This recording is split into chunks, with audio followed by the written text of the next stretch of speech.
Nutrición con Mikey Diet, episodio 155.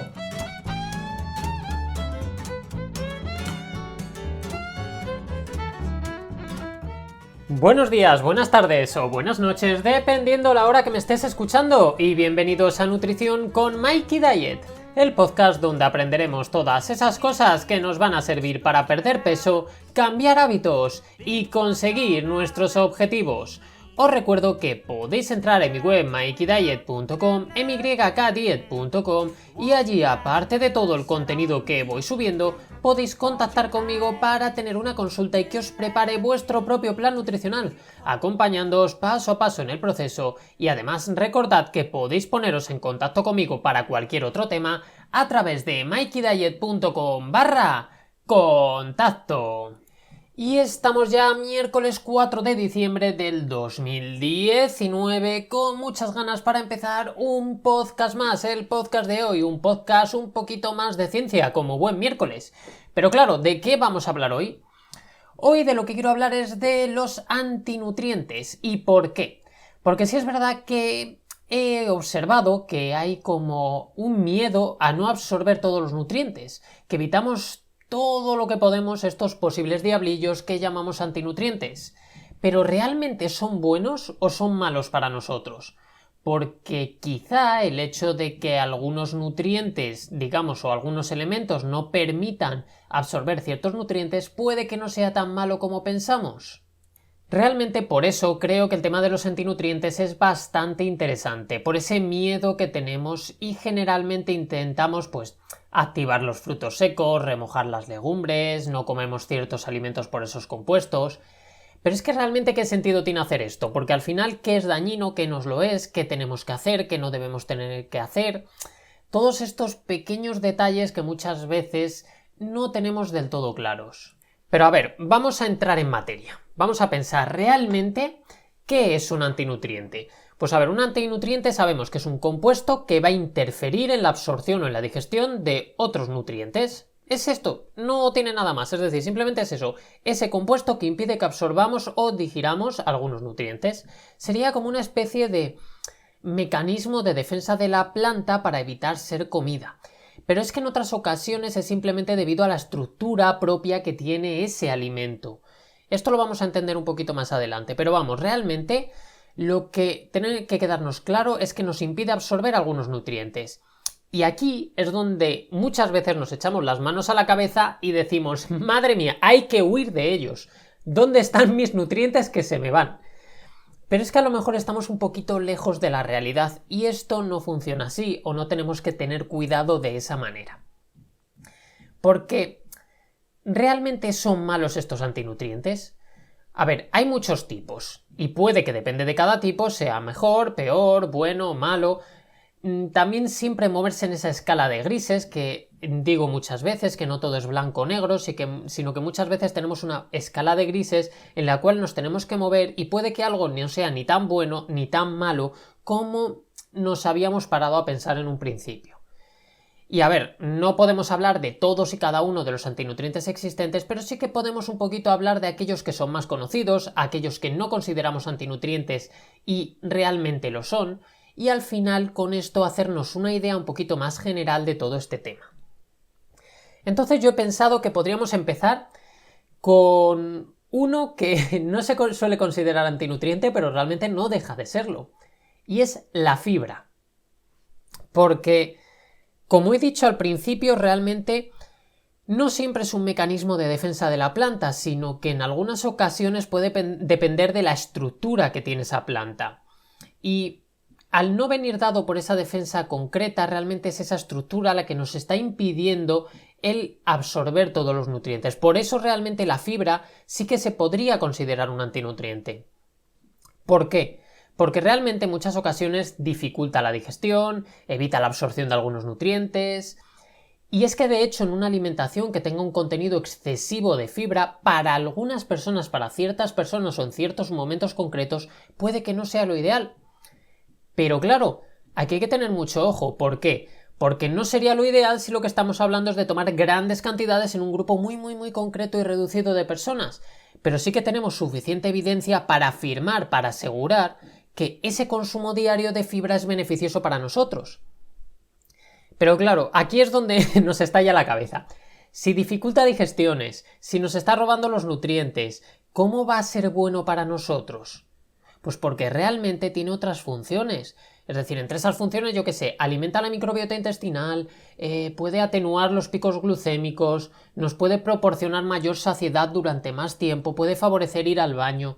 Entonces sí, vale, está dificultando las digestiones, está robándonos nutrientes, pero al final tiene otros efectos que son positivos para nosotros y precisamente el hecho de que tenga esa estructura y que esto dificulte esa digestión o robe nutrientes es lo que hace que sea bueno para nosotros.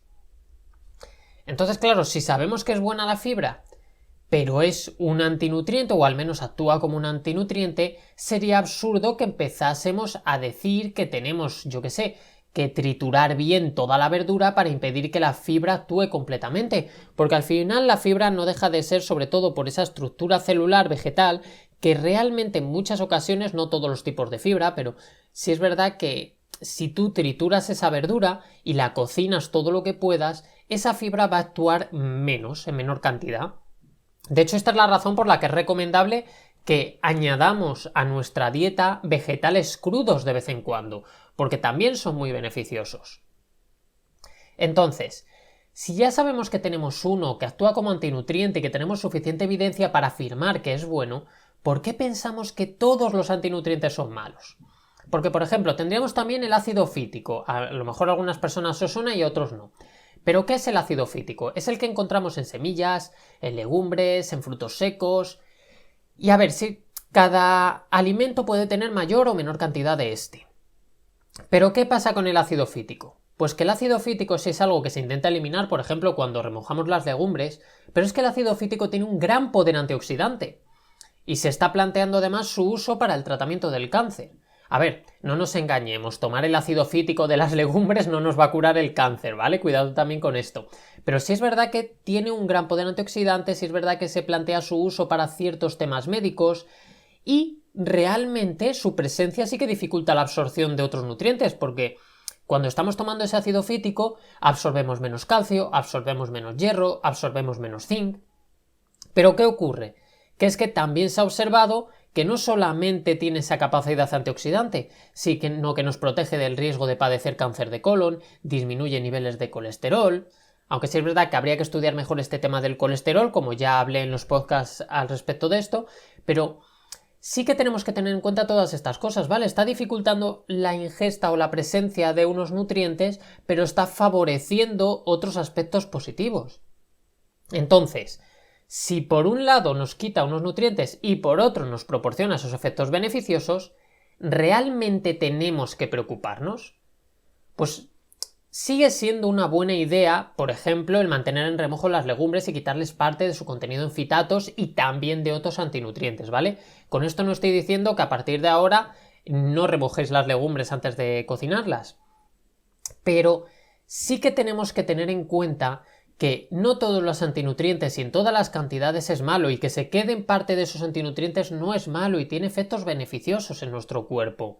Porque al final, por ejemplo, las cantidades que van a quedar tras ese remojo o las que pueden estar presentes en crudo en, no lo sé, en los frutos secos, no son tan importantes como para que tengamos cuidado con ellas.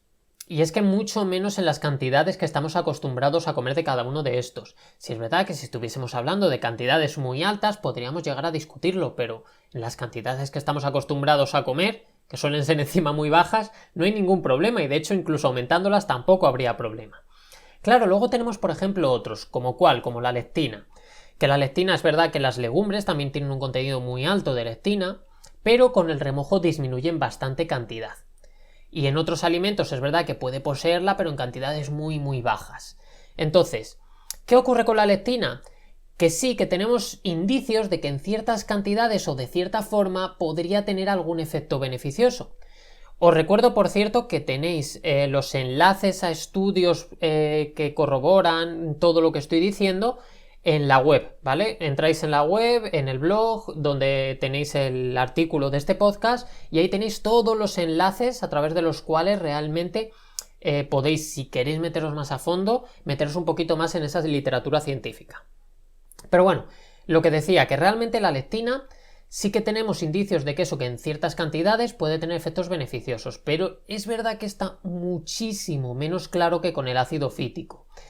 Y sí que hay posibles efectos que son más perjudiciales, más dañinos en el aparato digestivo, pero sobre todo cuando estamos hablando de cantidades elevadas. Entonces, si comemos muchísima cantidad de legumbres que nosotros cocinamos en crudo, es decir, que no compramos, por ejemplo, los botes ya precocidos y tal, es decir, que nosotros compramos las legumbres crudas, las cocinamos, tomamos una gran cantidad a diario, en ese momento es donde podríamos ver a lo mejor estos efectos dañinos, pero las cantidades habituales, la pequeña cantidad que se pueda quedar en las legumbres tras el remojo, las cantidades que puedan tener otros alimentos, al final es que es muy poco, y no hay que preocuparse por esto. Si es verdad que, por ejemplo, hay ciertas legumbres que pueden tener más cantidad que otras. Las judías rojas o las judías pintas sí que puede llegar a provocar ciertas intoxicaciones cuando se ha hecho una mala cocción, es decir, se ha cocido poco tiempo, no se ha mantenido en remojo y demás. Pero también depende de la variedad, porque no todas las variedades de judías rojas o judías pintas va a ocurrir esto. Entonces, ¿esto quiere decir que tenemos que preocuparnos de los contenidos de lectina? Pues realmente no, porque simplemente con la lectina que eliminamos durante el remojo y la cocción de las legumbres no va a producirnos daño. Y de hecho sí es verdad que puede ser potencialmente beneficiosa la cantidad que queda, porque esa pequeña cantidad sí que nos puede ayudar. Entonces, en otros alimentos como pueden ser los frutos secos, la cantidad es tan baja que no se ha descrito ningún posible problema por su consumo. Entonces, si os dicen que tenéis que eliminarlo manteniéndolas en remojo, tenéis que hacerlo de alguna manera, no, porque tiene una cantidad tan baja que no hay ningún problema por su consumo. Y nadie se alimenta de una cantidad ingente de frutos secos y mucho menos crudos. Porque si me estás diciendo, bueno, es que yo me tomo, yo qué sé, medio kilo de cacahuetes crudos a diario. Bueno, vale, pues ahí podemos discutir si realmente tenemos que buscar alguna manera para evitar que tengas ese problema. Pero en las cantidades habituales no va a ocurrir esto.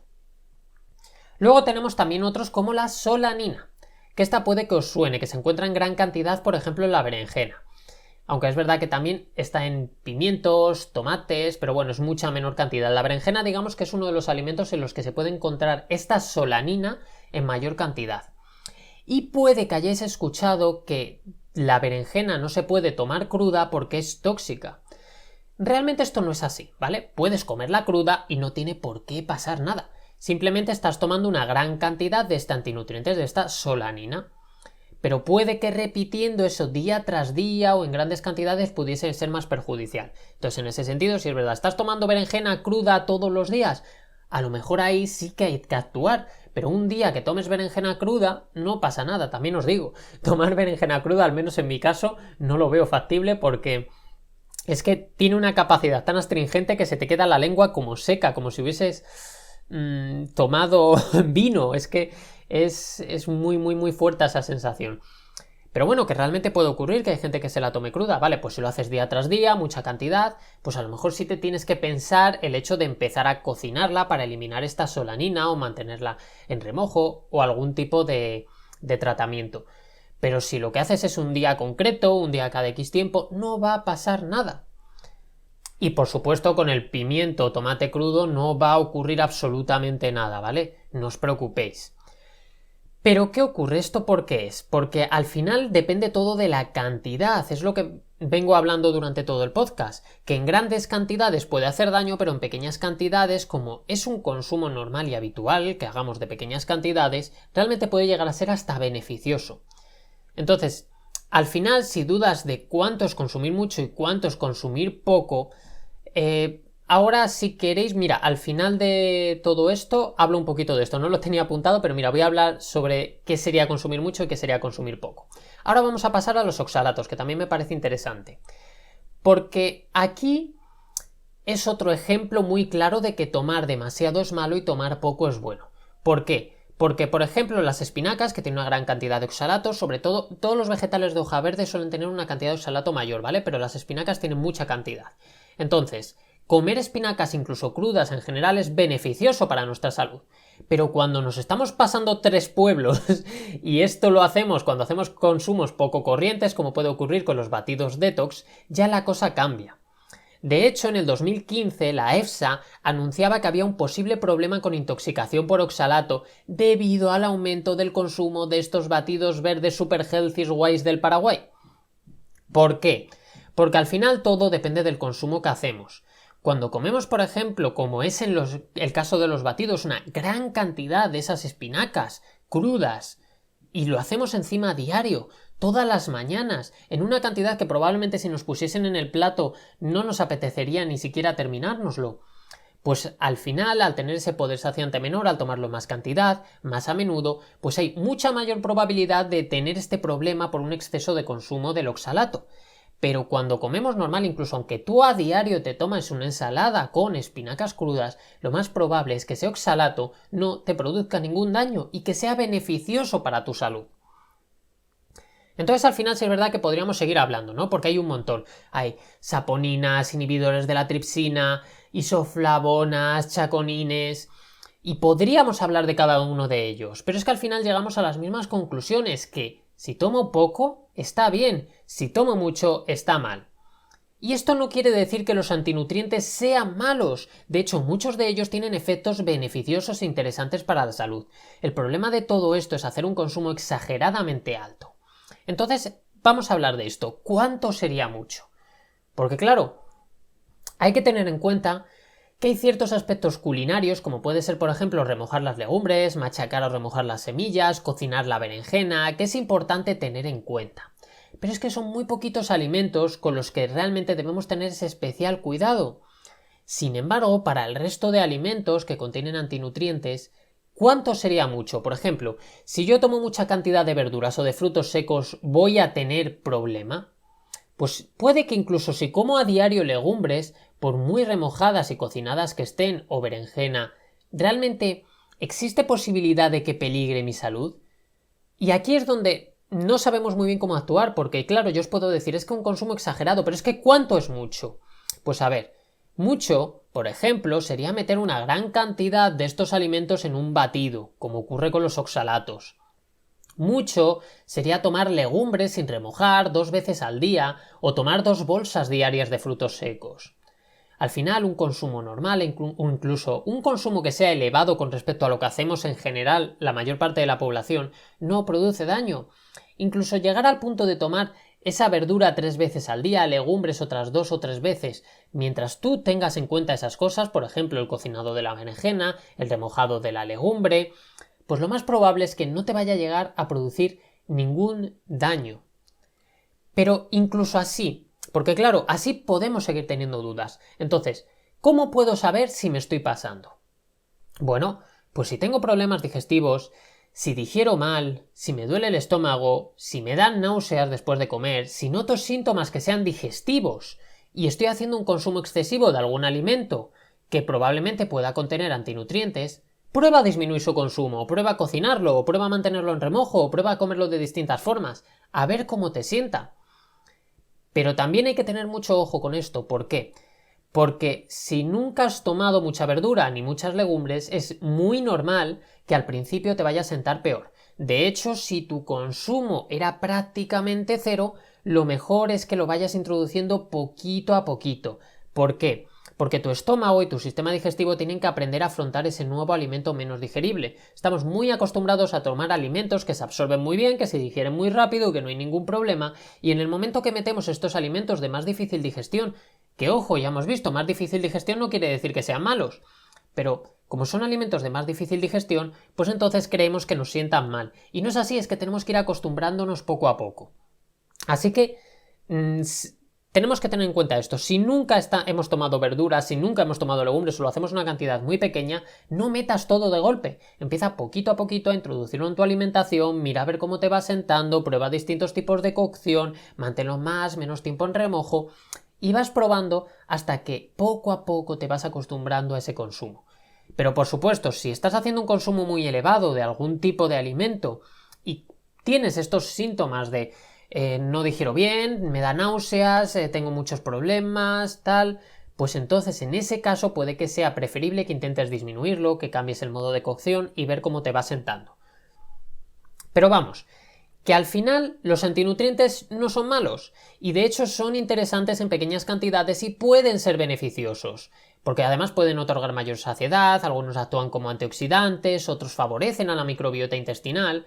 Vamos, que en definitiva no hay que demonizarlos porque creamos que nos van a robar esos nutrientes que supuestamente tanto nos faltan. Y algo más que tengo que añadir es que en la sociedad actual, en zonas que no se pasa hambre, no nos faltan nutrientes, más bien nos sobran alimentos malsanos. Entonces, vamos a dejar de preocuparnos por esos posibles déficits y vamos a preocuparnos más por alimentarnos mejor. Y por supuesto, si tenéis dudas sobre vuestra alimentación, lo mejor es que acudáis a un especialista, a un dietista nutricionista que pueda estudiar qué estáis comiendo, vuestro caso concreto y os ayude mejor. Y bueno, realmente nada más. Hasta aquí el podcast de hoy. Espero que haya resultado de utilidad, que haya resultado interesante, porque sí es algo de lo que me parece que es importante hablar, porque tenemos como mucho miedo a no estar tomando suficientes nutrientes, a alimentos que nos quitan esos nutrientes, cuando realmente tendríamos que preocuparnos por otros aspectos muchísimo más importantes. Así que nada más, para acabar, os agradezco si podéis ponerme vuestras reseñas y 5 estrellitas en iTunes, vuestros comentarios si me gusta en ebooks y por supuesto si estáis escuchándome a través de YouTube que me sigáis por ese canal. Y como siempre digo, ha sido un placer estar un día más con vosotros y con vosotras y nos escuchamos en el siguiente podcast, mañana, con más y oye, esperemos que mejor. ¡Hasta luego!